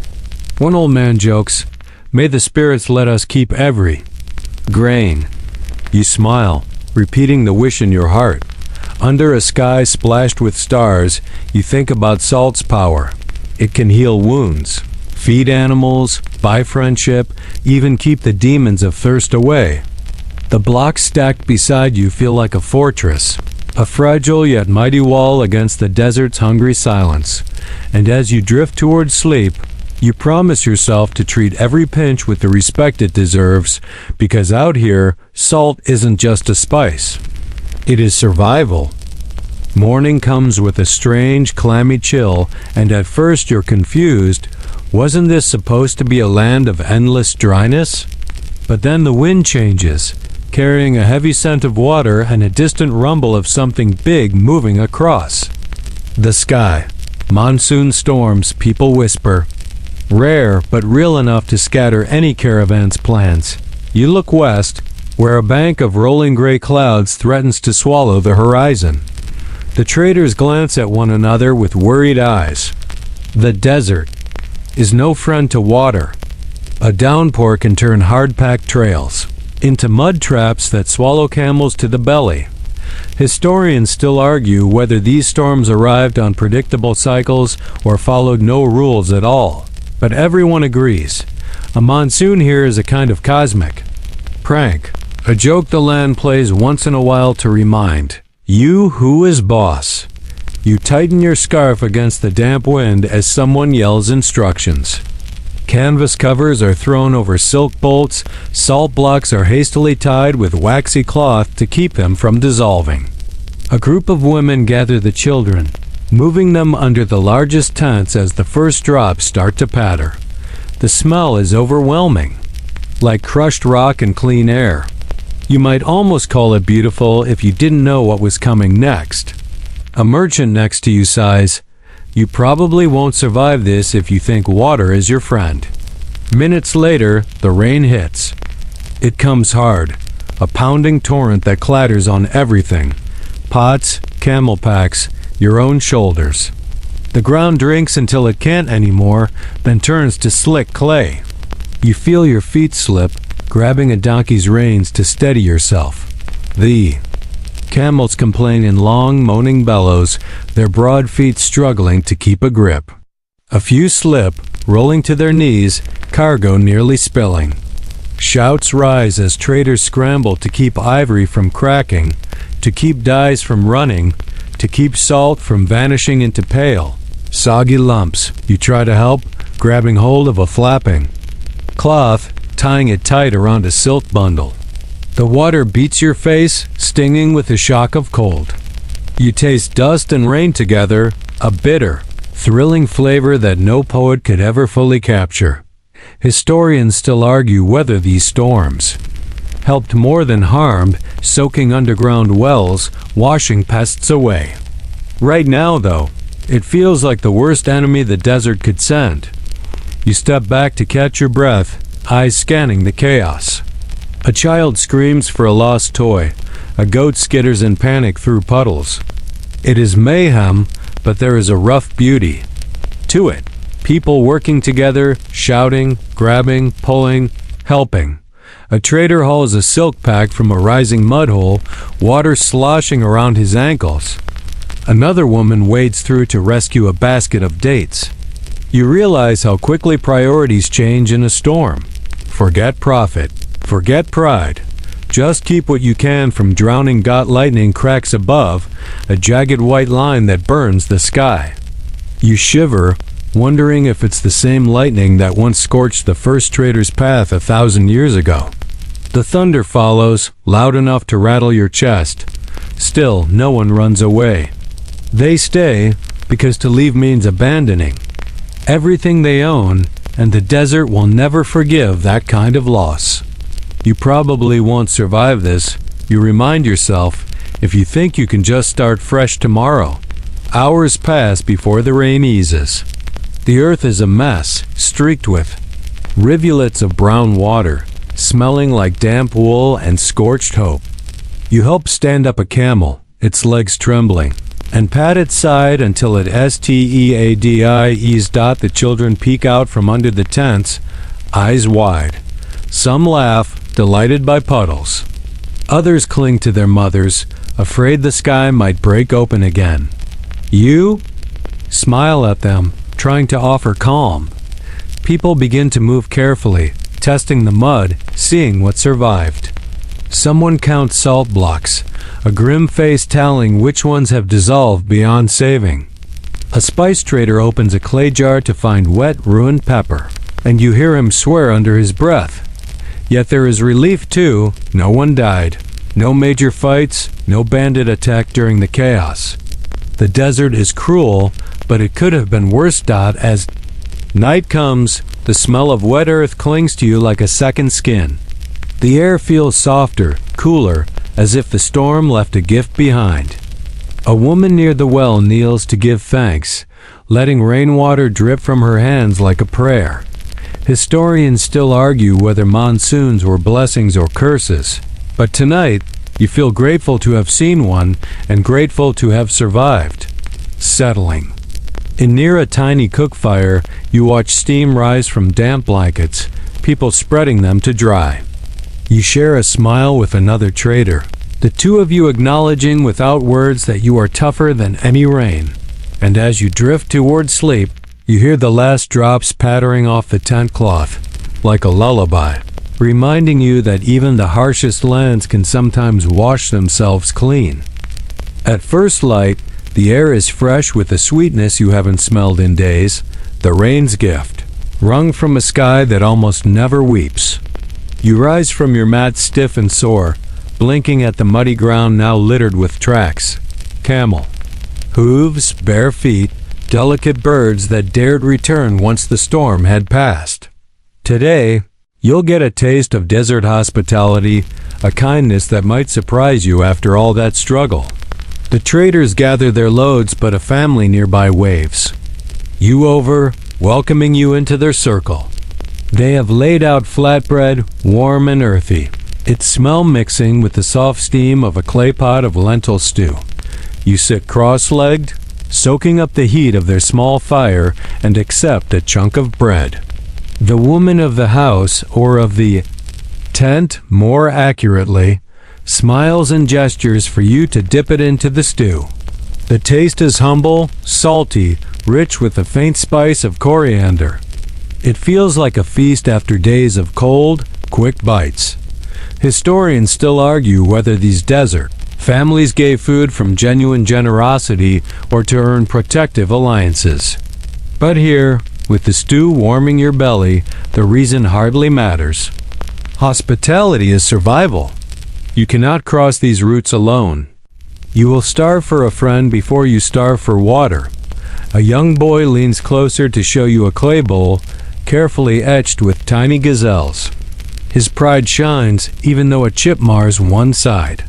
The desert might grind people down, but it leaves their spirit standing tall. Someone passes you a lump of honey, pressed with dried rose petals, a sweet you thought you'd never taste again. It crumbles against your tongue, delicate, sticky, a reminder of faraway gardens that must seem like paradise compared to these endless dunes. You probably won't survive this, you think, if you never stop to accept a stranger's kindness. Stories swirl around you as you eat. An older uncle tells about a caravan buried by sand but rescued by a desert guide who could smell water from a mile away. Another person laughs about a goat so stubborn it found its way home after 3 trade stops, refusing to be sold. You join in the laughter, a gentle sound that feels like healing. As the day brightens, the family offers water, poured carefully from a goatskin sack. You sip, tasting leather and river silt, and realize this is the best water you've ever known. It tastes of life. You help the older woman sweep stray pebbles from the tent's entrance. In return, she shows you how to mend a simple tear in your scarf, hands moving with quiet grace. The thread is dyed deep blue, the same color as twilight. You feel a hush in your chest, even something as small as a needle. And thread can save you out here.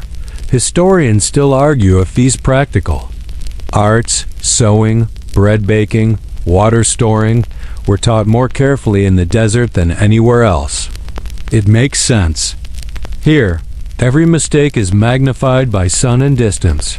Every skill a kind of miracle. Later, you help pack up their bedding, rolling it tight against the threat of rain returning. They offer you a small clay bead, scratched with protective marks. As a token, you tie it to your belt, touched by the gesture. The caravan moves again, but slower, a little more thoughtful after the storm. You feel different too, lighter somehow, as if sharing bread and stories reminded you that humans have always found a way to survive together, even here. You march beside a group of new friends, your head filled with a sense of stew, honey, sweat, and cloth. You sense the hush of respect in the air, traders acknowledging each other not just as rivals or partners, but as fellow travelers, equally fragile and equally stubborn. One young man jokes that the desert will probably test you again before sunset, but that for now, you're safe in its calm. You grin because he's probably right. The camels shuffle, grunting and adjusting their loads. The bosses check the lines, shout a few corrections, and the entire caravan breathes in sync like a single giant animal. Ahead, a stretch of sunlit dunes beckons, smooth as silk after the night storms. You step forward, scarf newly mended, heart newly lifted, and let yourself believe that perhaps this day will be a good one. As the family's tent fades behind you, you carry the taste of their bread and honey, a warm thread of kindness tying you to them. That memory, small and precious, might be the strongest protection of all against the harsh winds still waiting beyond the next hill. The sun rises strong and steady today, its heat already buzzing against your skin before the shadows have fully lifted. The caravan winds toward an old hilltop fortress, now half crumbled, where merchants say a mighty desert kingdom once ruled. Some call it Kush, others give it older, half-forgotten names whispered like spells. You trudge up the slope, sandals scraping rock, your legs protesting after days on shifting sand. From this vantage, the desert spreads in all directions, a rolling sea of dunes, scattered with green threads of life wherever a well or hidden spring lies. You pause to imagine what this fortress must have looked like when its walls stood whole, guarding tribute caravans and foreign diplomats. Historians still argue whether Kush truly controlled the trade routes with an iron fist or simply skimmed a tax here and there, letting local bosses keep power. Either way, the echoes of authority still cling to the broken walls. A trader beside you points out faint carvings on the stone, a stylized lion, a palm tree, symbols of kings long gone. You reach to trace them, feeling grit under your fingertips, and wonder what messages those hands left for future travelers. Down below you can see the caravan resting in a wide circle.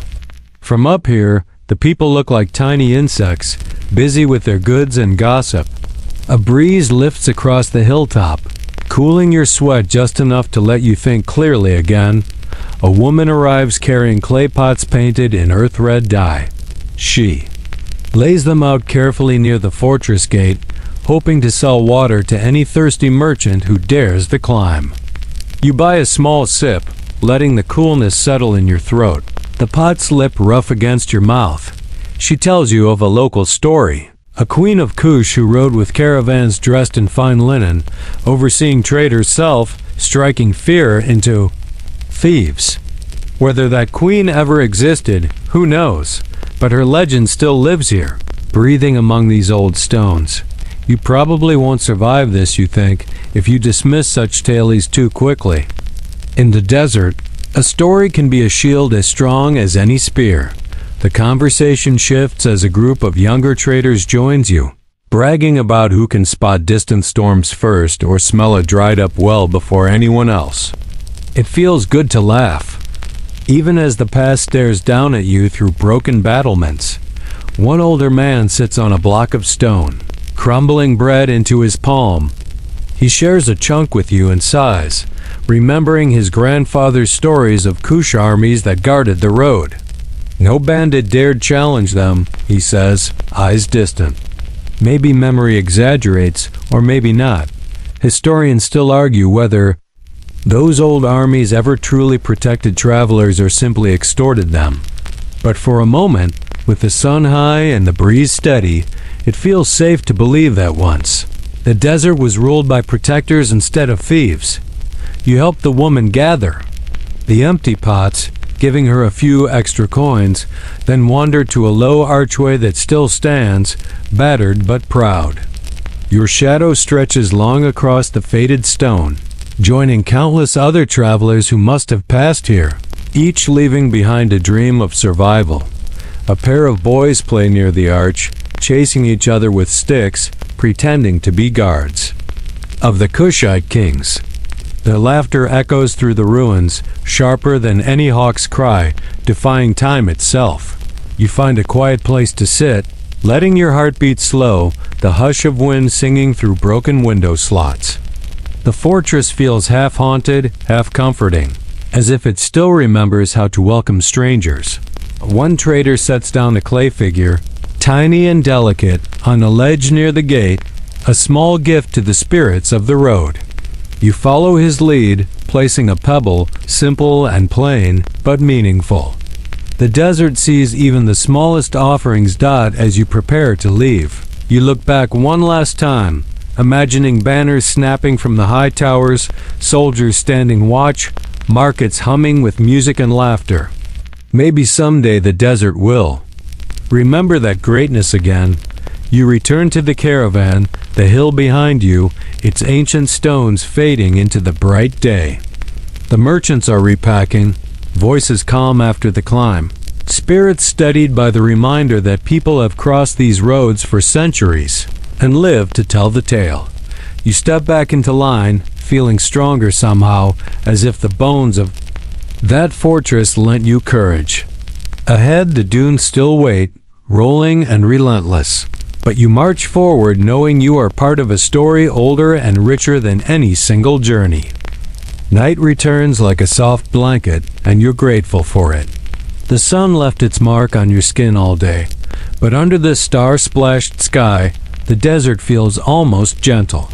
You fall into step with a smaller group breaking away from the larger caravan, guided by one of the desert's oldest forms of navigation, the stars. You tilt your head back, and the night sky is dizzying, its dark velvet scattered with diamond pinpoints. One trader points to a crooked line of bright dots, a pattern he calls the camel's neck, used to guide travelers due north. Another shows you how to follow a pale star they believe is tied to water, always leading them toward a hidden well. Historians still argue whether these desert star maps were passed down through families or shared among all travelers in a common tradition. Out here, no one hoards such knowledge for long. Survival depends on giving and getting directions. After all, as you march, the night air cools every aching muscle, and you breathe easier than you have in days. Somewhere behind, you hear the soft bells of camels, a musical chime that settles your mind like a lullaby. One boy holds a clay lamp, shielding it from the breeze, his eyes wide as the elders point out Orion rising above the dunes. There is something magical in that moment. A child seeing the same stars that guided countless traders long before him, a merchant beside you jokes that you probably won't survive this if you mistake the scorpion's tail for the water star. A lesson learned the hard way by some poor fool in years past. You grin, thankful to have more patient guides. You notice the desert's subtle music now that the market clamor is gone. The faint scratch of sand shifting under your feet, the occasional snort of a camel, the hush of warm wind moving through. Woven cloth. If you listen closely, the desert almost sings. One older trader, skin dark as cured leather, begins a song under his breath. It tells of a journey taken by a woman who crossed alone, guided only by the night sky and her prayers. Whether true or myth, the story comforts you. Out here, faith is as necessary as water. Historians still argue whether those old songs held coded maps, clues hidden in rhyme to remember the safest paths. You wonder how many travelers survived only because they learned the verses well. Caravan pauses at a slight rise, giving everyone a clear view of the stars. You join them, shoulder to shoulder, each person soaking up that quiet guidance from the heavens. A man points to a bright star near the horizon, explaining it appears every year just as trade season begins. A sign that fortune is possible if you respect the desert's rules. It feels sacred in a simple way. You stand there breathing the chill, feeling smaller than you ever have, but not afraid. You sense a deep belonging among these people, woven together by risk, hope, and the endless sky. You catch a glimpse of a woman adjusting her silk scarf, her eyes reflecting starlight. Maybe she's thinking of a child waiting for her at home, or a husband who promised to meet her on the next route. Every traveler out here carries something invisible alongside their cargo. Longing, memories, prayers. The march resumes. The camels step steadily, following the rhythm of the stars, their shadows long and ghost-like against the pale sand.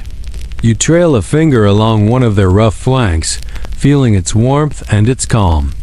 These beasts know this road better than any human ever. Well, one child starts to doze off on his father's shoulder, head bobbing with each step.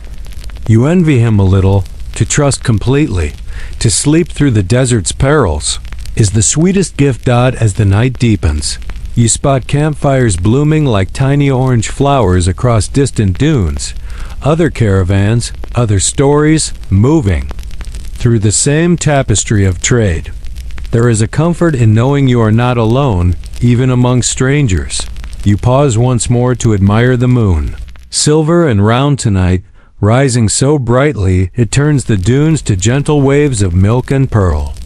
You feel calm, wrapped in this desert night. The stars guide you forward. Every step a quiet promise. Someone crossed here before, someone will cross again, and as long as you trust the patterns above, you will find your way. You breathe in the cool night air, letting its softness settle the day's worries.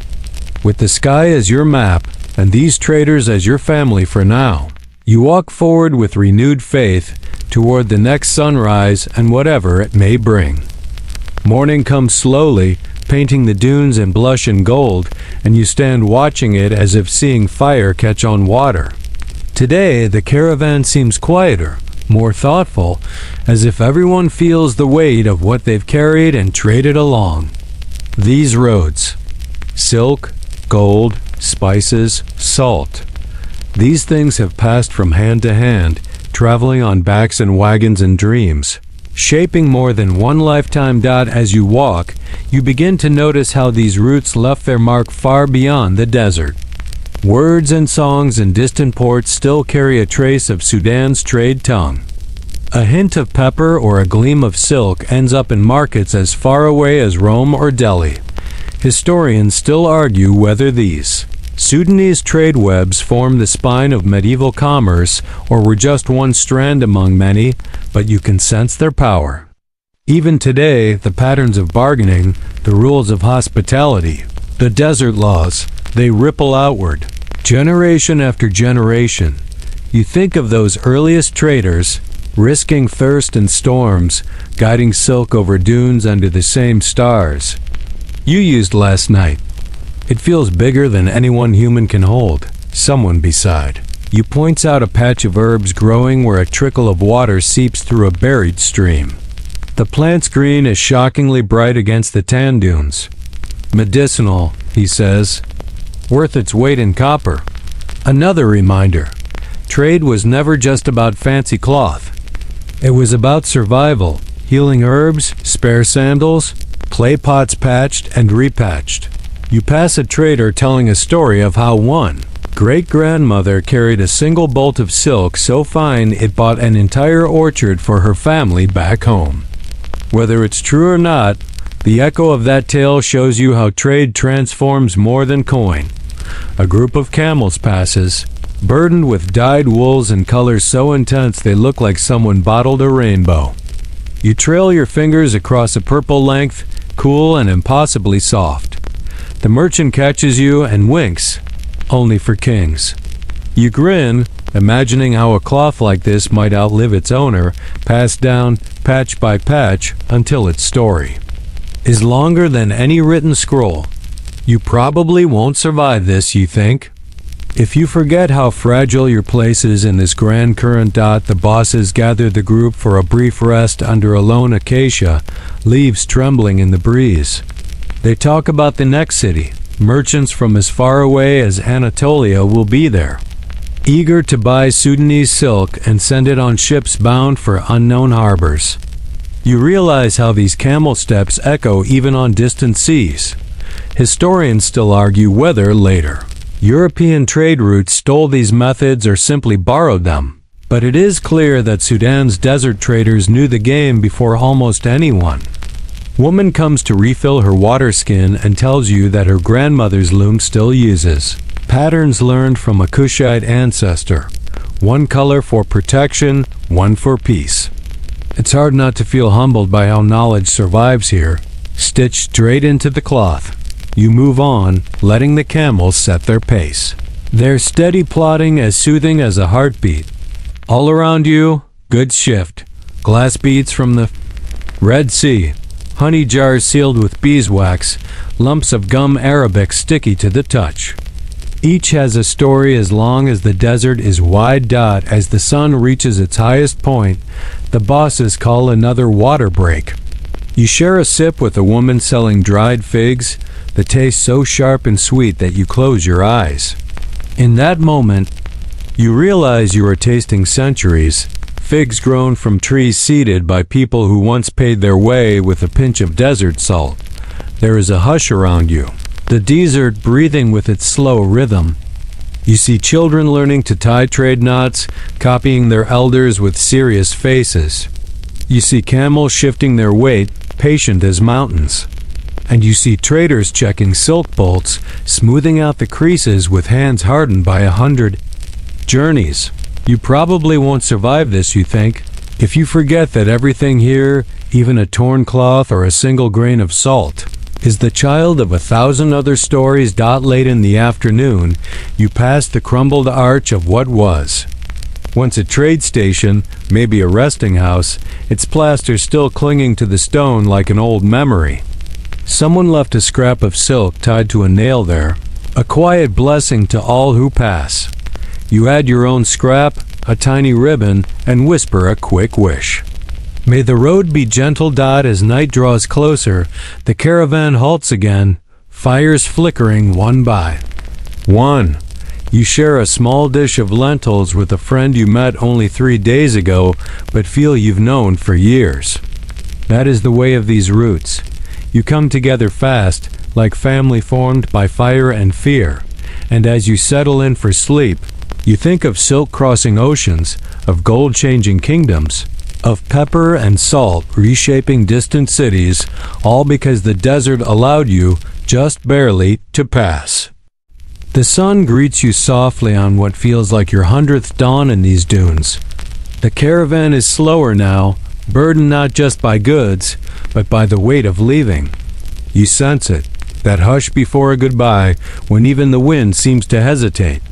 Today is the final stretch. You walk among traders folding up their stories with their bolts of silk, strapping closed clay jars still dusted with the scent of gum arabic, checking leather bags of pepper as carefully as they might check a sleeping child. Each trade, each journey, leaves a trace behind. The road ahead will soon split. One branch heading north toward Egyptian cities, another sweeping east for Red Sea ports, each promising yet more miles of bargaining and bargaining again. And when the goods are sold, the desert's echoes will remain, waiting for the next caravan to repeat the ancient dance dot as you help roll a spare blanket and tie it tight. A woman asks if you will come again next year. You tell her you hope so. You mean it more than you expected. The desert has a way of making you miss its harsh honesty even before you've left it. Nearby, a child plays with a scrap of woven ribbon, giggling as he ties it to a stick like a banner. It reminds you of the stories of traders long ago who carried a colored flag as a sign of their safe passage. Maybe someday this child will do the same. Historians still argue whether these caravan journeys ended in a single empire's profit or in 1,000 families' survival. Looking around, you know it was both. It was trade, yes, but it was also a promise that people would keep reaching for one another. No matter the odds dot as the caravan gets moving, you trail behind for a moment, letting the group stretch out before you. You watch the figures move across the sand, bright bulks of cloth shining in the sun, brass jars clinking, and hear 100 conversations, weaving together into a music you will never quite forget. One final breeze brushes against your face, carrying the smell of leather, roasted lentils, and the faint tang of salt. That mixture seems to sum up everything you've lived these past days. Sweat, hunger, hope, laughter. The desert does not give comfort easily, but it does leave its mark on you. Stubborn as a tattoo? You probably won't survive this, you. Think one last time, if you ever stop respecting the desert, a camel passes close, brushing your arm with its coarse fur.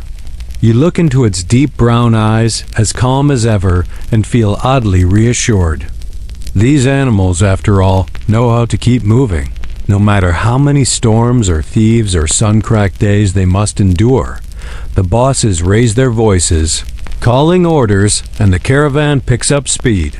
Traders fall into step like dancers, each knowing exactly how to move, how to share water, how to tell a joke when spirits falter. You join them, falling in line, your feet finding the steady rhythm that carried you from that first morning on the Nile's banks.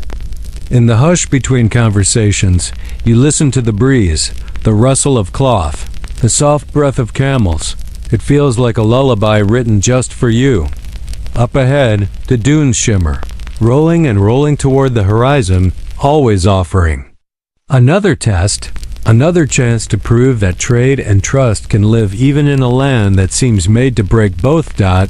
And as you step forward, you promise yourself to remember every lesson: how to watch the stars, how to ration water, how to read a smile at the bargaining table, how to honor a small scrap of cloth tied to a weather-beaten post.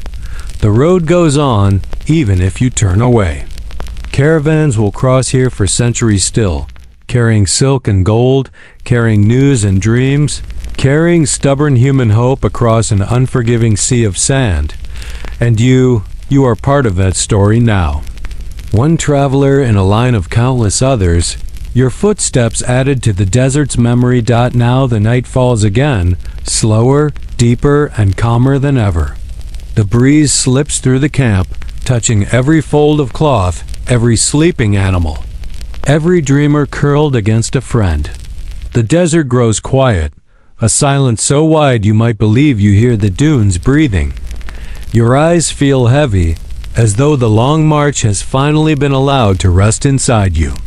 The stars appear one by one, gentle pinpricks of silver above, unchanged by all the years of trade, still guiding the road without asking for payment or praise. If you listen, you can almost hear the traders still murmuring, telling their stories. In soft voices while the camels shift in the sand, their bells ringing a lullaby for those too tired to keep talking. You imagine the faint scent of roasted chickpeas, the rustle of woven mats, the hush of water being poured from a clay jar. Tiny comforts wrapped in the night's embrace. Let your breath slow down here. Let your shoulders sink, your hands relax, your thoughts drift. There is nothing to carry for now. No silk, no spices, no gold. Only a soft, vast peace. May the memory of this journey follow you into your own dreams tonight, reminding you that you too are stronger than the harshest wind, that you too can find your way through even the widest desert. Sleep well, traveler. The road will wait for you always.